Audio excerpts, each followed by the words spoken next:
This is Russell with Russell Does Stuff. Welcome back to my channel. Today's been a rainy and drizzly type of day.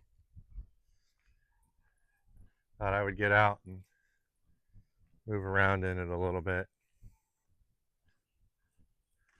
I work 6 hours on Monday, 6 hours on Tuesday, and if needed, I work a few hours on Wednesday. Then I have a fistful of days off to do whatever I want. Well, the last couple days, I haven't been doing much with my side hustles. I find that when I'm done selling a truck or flipping something or putting a bunch of packages out on eBay, I kind of feel like I'm in park, you know. I don't feel uh, motivated to sell something else. I think it's, human nature or whatever to feel a little drained. So I feel a little drained after I do some of those things. And I like I like feeling creative, you know. And sometimes you lose that creative edge or whatever, you know. What I mean by that is, creating new opportunities for myself. Um, Searching Facebook Marketplace for Jeeps or trucks that I can add value to and sell. I also wanted to touch on, you know, um,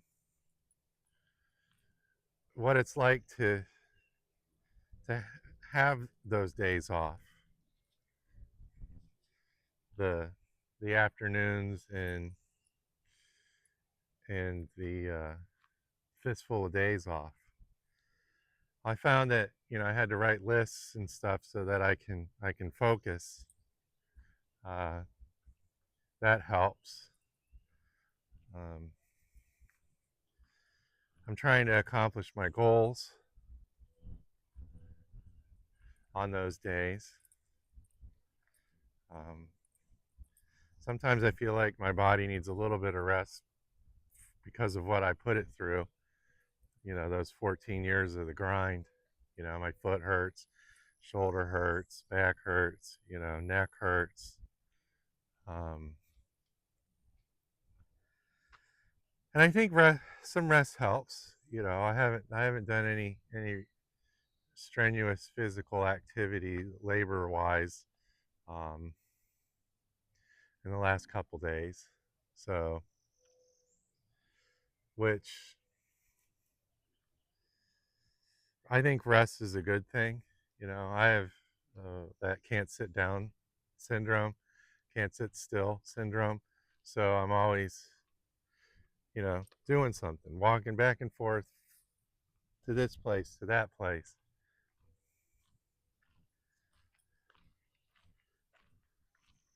getting this done, buying that part, ordering this. It's hard to just sit still once in a while and do nothing. You know how you kind of feel when you get the flu and you don't feel good. You after you start feeling better, you start getting hungry and you get your appetite back, and then you feel like going and starting a multi-million-dollar company. Well, I guess it's kind of like that feeling. You can only sit for so long. I'm a pretty anxious person, like I said, and I get anxiety uh, if I sit too long. I feel like, oh, I'm not doing anything with my time. I'm not getting anything done. You know, and I think rest is important. You know, I'm not into overly entertaining myself. I think too much entertainment is a bad thing. I watch a lot of YouTube. I have it playing in my shop all the time, and I'm interested in what other people are doing. Okay. And there, some channels are every second is of the day in the week in the month is entertainment. And I like, I'm not good at math, but I get math, you know. That stuff's expensive. My friend just got back from Hawaii. I already knew because I understand math that they spent, maybe 10 grand, you know. Good. If it's on your bucket list and it's something you want to do, you know, cool. You know, I just I'd rather go buy a truck and wash it up and flip it for that kind of money. Buy two vehicles and wash them up and flip them, Hawaii, I don't know, man. I think it's just something I'd rather watch on television, you know. I just don't I just don't ever see myself, you know, going to Hawaii and dropping that kind of coin on something like that. I think people think that when you're retired, you know, you have all this time to entertain yourself and people want to jam in and all this entertainment and stuff. Well, entertainment's expensive, you know. Entertaining yourself, that's that can get old after a while. I'm out walking Winston right now, getting him out of the house. I watch one channel, I'm not going to mention the name, and I think after a week or two of them filming all their entertainment and stuff, I think they get burned out and they like to just go somewhere and stay put for a little bit. So entertaining yourself, in my opinion, all the time is not what it's made out to be. People are, I'm going to retire and I'm going to travel the world. Well, great. How many times around the planet can you go, before you're like, I just want to be home. I want to go home. That's kind of how I feel. After being away from my house for so many years, so many days, I feel like Russell Crowe and Gladiator. When was the last time you were home? 748 years and 3 days, 2 minutes, and 48 seconds. I find that I like being home. Like today, I drove to Fort Myers. You know, I almost got in 3 car accidents because people decided that I was in their way and that the speed limit that I was doing isn't really a good speed to be traveling because where they have to go and what they're doing is more important than my law abiding speed that I was doing. So back to what I was saying is I research things before I purchase them. I want a mini split, one of them split air conditioners for the master bedroom. And then you don't have to run the air down so low for the rest of the house that you're not in. You might save a little bit of money, you know, on the old electric bill. So I did my research on mini splits, found a guy named Paul who sells them, and I went and bought one.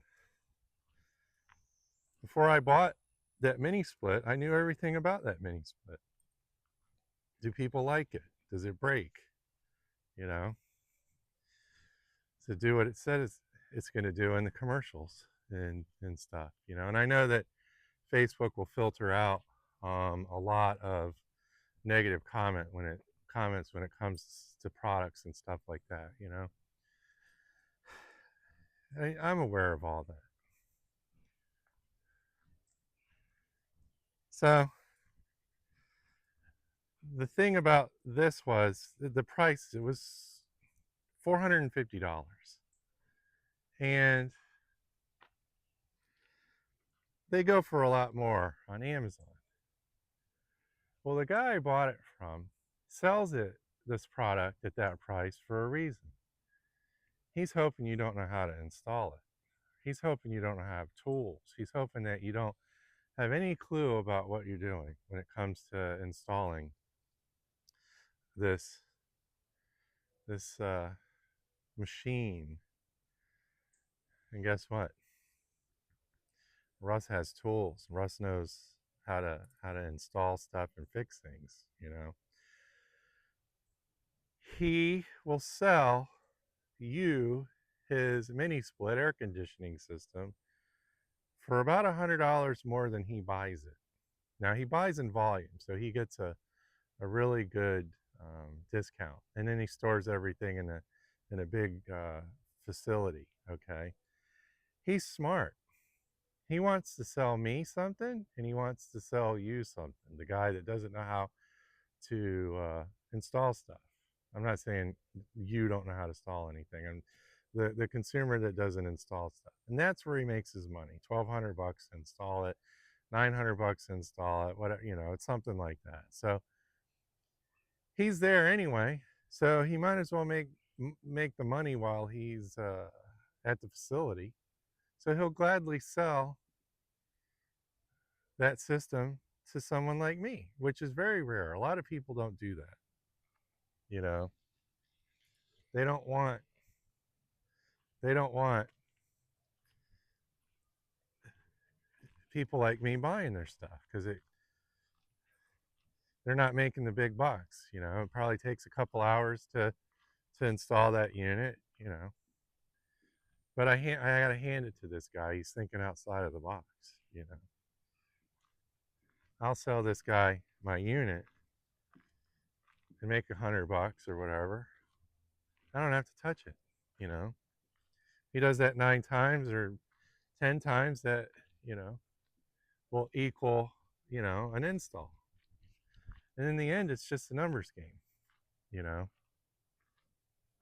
I wanted to learn a little bit more about his business, but he wanted to keep me out of his business. He didn't want to show me around and talk and stuff. Luckily, one of the install guys pulled up uh, while he was in the headed into the shop to get something for the install guy. I started picking the install guy's brain. You know, what's going on, man? How many of these you install? What's the deal? You know, you like doing this stuff. You know, all you got to do is drill one hole in the wall. You know, get out a crescent wrench and do some twisty twisting, and then hook up a little juice to it, and make sure everything's safe. And have a conversation with the customer. Tell the customer if you have any questions, call this number here, and I'll walk you through whatever you need. Easy peasy, lemon squeezy. So, service business, one and done. On to the next one. I don't like businesses like that. There's no mailbox money. No one's sending him a check. He's relying on the old phone to ring. He's relying on that person to get hungry and come to his restaurant and purchase another meal. He's relying on somebody to run out of soap and head down to the market to buy more. You know, when I was a kid, I realized that on rainy days and bad weather and stuff, your store doesn't do that well. You know, it was something I noticed as a young kid. You know, you live and die by who comes in through those doors. You know, and I've seen a lot of businesses go out of business because there's no traffic. You know, road construction that stops the flow of customers into a building. You know, that's why I like a service business where people will pay you a monthly fee, whether it's raining, whether the streets closed, whether it's a holiday or whatever. You know,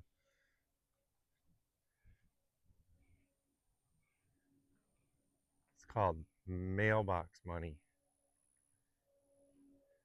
It's awesome. It's allowed me to do what I'm doing. Okay. Someone's mailing me a check. Now, I kept my business small. I only had, 140, maybe to 160 people mailing me a check every month. I didn't work for people that didn't mail me a check.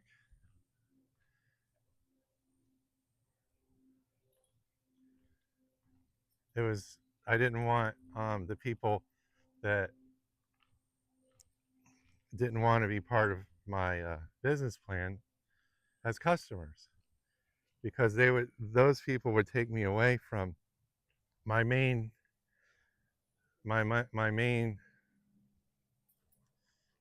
plan with my company. You know, don't trip over a nickel to pick up a quarter type deal. I'll work for you, but I need to come year round and et cetera, and explain it to them, hit them with the old Russell sales pitch. And if it wasn't a good fit for my company, I wouldn't take them on as customers. you know After I got what you call successful, then I started to use some of my time to help people. I would do per cuts and help out someone whose mower broke, or somebody, God forbid, passed away or whatever. you know and I liked that. I liked having the cash in the center console, in case I wanted to grab a burger out or something. See somebody on the side of the road that could use a couple bucks. I like to give out food to people, water. I stopped giving out money to people a few years ago.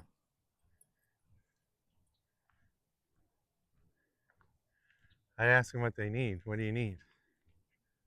And I listened. I shut up and I listened. You know, I'll buy you some food. You know, when's the last time you had a banana or something cold to drink? I'll gladly go in the store with you, and you can buy whatever you want, as long as it's not cigarettes and beer. And probably 99% of the time they wanted cigarettes and beer, you know. So, hey, it's reality.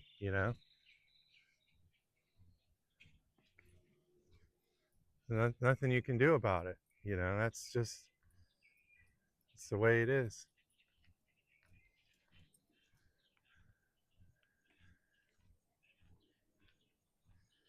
So, research something before you buy it.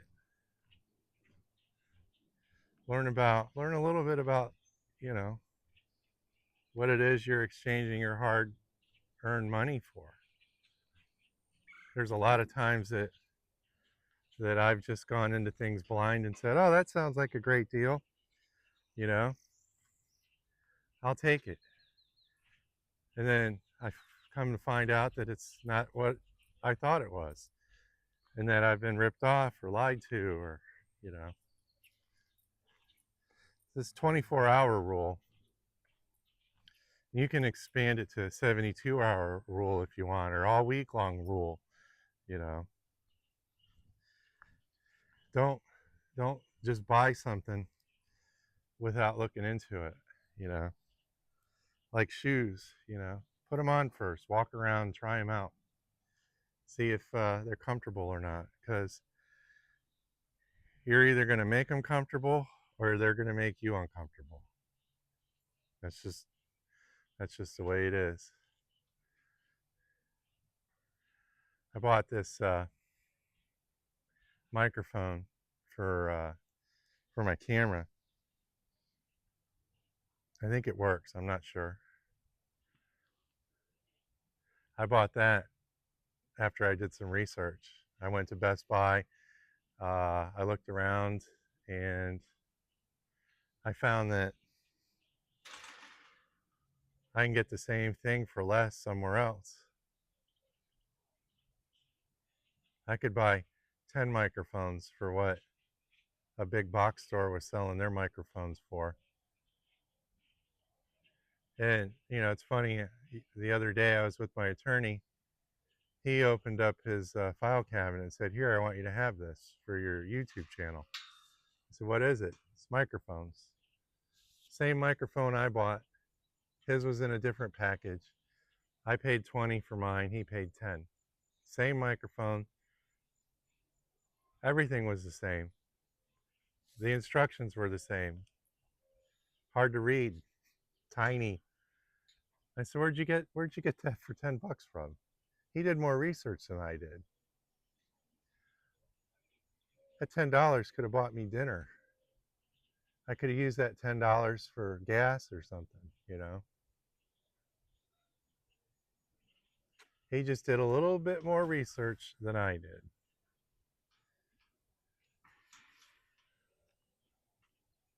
Well, the rain has stopped. I have a new mini split for the master bedroom. I'm going to install that tomorrow using my tools. And I appreciate the guy that is smart enough to expand his customer base and allow the do-it-yourselfers to partake in his good deal and in his products that he's selling. So this is Russell with Russell Does Stuff, and today Russell did something. He did some stuff. He got off his butt and he chased down a mini split air conditioning system and saved $700 and some because he did research. If you like this kind of stuff, like and subscribe. I've got a video that I did called the World's Best Sales Video. Check it out. I use that thinking to sell things to people that got me where I'm at today. I'm going to do a video on negotiating. It's kind of the same thing, same principle as applied. Maybe you can glean something from my experiences. You know, definitely watch other YouTube channels on things of interest and on how to do this and that, like I do, and you can take a little bit from everybody. You know, make it your own. You know, some salesmen are loud, some salesmen are quiet, some salesmen are more aggressive, some salesmen are more passive. You know, mold these tools into something and make them yours. You know, and that's all I can share with you guys is take something and make it yours. Put your name on it. Until the next time, this is Russell.